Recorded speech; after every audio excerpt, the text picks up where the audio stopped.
ನಾವು ಲಾಸ್ಟ್ ವಿಡಿಯೋದಲ್ಲಿ ಟ್ರೆಂಡ್ ಅಂದರೆ ಏನು ಅಂತ ತಿಳ್ಕೊಂಡಿದ್ದೀವಿ. ನಾವಿವತ್ತು ಅಪ್ ಟ್ರೆಂಡ್ ಯಾವ ಥರ ಕ್ರಿಯೇಟ್ ಆಗಿದೆ ಅಂತ ನೋಡೋಣ. ಇಲ್ಲಿಂದ ಸ್ಟಾರ್ಟ್ ಆಗಿರೋ ಟ್ರೆಂಡ್ ನೋಡಿ, ಇಲ್ಲಿಂದ ಮೇಲೆ ಹೋಗ್ತದೆ. ಅಂದರೆ ಈ ಲೋನ ಎಲ್ಲೂ ಬ್ರೇಕ್ ಮಾಡಿಲ್ಲ, ಬ್ರೇಕ್ ಮಾಡ್ದಲೇ ಲೋಯರ್ ಐ ಮಾಡ್ತಾ ಹೋಗಿದೆ. ಈ ಲೋಯರ್ ಐ ಮಾಡ್ತಾ ಹೋದರೆ ಇದು ಅಪ್ ಟ್ರೆಂಡ್ ಅಂತ ನಾವು ಕನ್ಸಿಡರ್ ಮಾಡಬೇಕಾಗುತ್ತೆ. ಇದನ್ನು ನಾವು ಈಸಿಯಾಗಿ ಹೆಂಗೆ ಐಡೆಂಟಿಫೈ ಮಾಡೋದಂದರೆ, ಇದಕ್ಕೊಂದು ನಾವು ಟ್ರೆಂಡ್ ಲೈನ್ ಹಾಕೋಬೋದು. ನೋಡಿ, ಈ ಥರ ಒಂದು ಟ್ರೆಂಡ್ ಲೈನ್ನ ಯೂಸ್ ಮಾಡ್ಕೋಬೋದು. ಇಲ್ಲಿಂದ ನಾವು ಟ್ರೆಂಡ್ ಲೈನ್ ಯೂಸ್ ಮಾಡ್ತೀವಿ.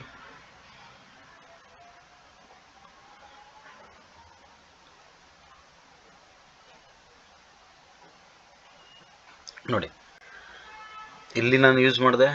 ನೆಕ್ಸ್ಟ್ ನನಗೆ ಈ ಜಾಗ ಸಿಕ್ತು. ನನಗೆ ಫಸ್ಟ್ ಇದು ಮೂಮೆಂಟಮ್ಗಿಂತ ಮುಂಚೆ ಇದು ಎರಡೇ ಜಾಗ ಸಿಕ್ಕಿರುತ್ತೆ, ಇದು ಮತ್ತು ಇದು. ಆದರೆ ಹೋಗ್ತಾ ಹೋಗ್ತಾ ಹೋಗ್ತಾ ನಮ್ಮ ಈ ಟ್ರೆಂಡ್ ಲೈನ್ನ ಯಾವ ಥರ ಸಪೋರ್ಟ್ ಮಾಡ್ತಾ ಹೋಗಿದೆ ನೋಡಿ,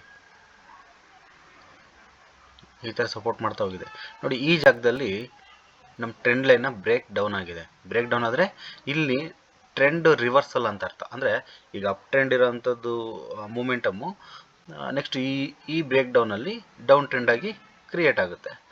ಈ ಟ್ರೆಂಡ್ ಲೈನ್ ಯೂಸ್ ಮಾಡೋದು ಏನಕ್ಕೆ ಅಂದರೆ, ನೆಕ್ಸ್ಟ್ ನಮಗೆ ಈ ಟ್ರೆಂಡ್ ಲೈನ್ ಹತ್ರ ಬಂದು ಸಪೋರ್ಟ್ ತೊಗೊಳುತ್ತೋ ಇಲ್ವೋ, ಈ ಥರ ಬ್ರೇಕ್ ಡೌನ್ ಆಗುತ್ತಾ ಅಂತ ನಾವು ತಿಳ್ಕೊಳ್ಳೋಕ್ಕೋಸ್ಕರ ಈ ಟ್ರೆಂಡ್ ಲೈನ್ನ ಯೂಸ್ ಮಾಡ್ತೀವಿ. ಇದು ಟ್ರೆಂಡ್ ಲೈನ್ನ ಮಹತ್ವ.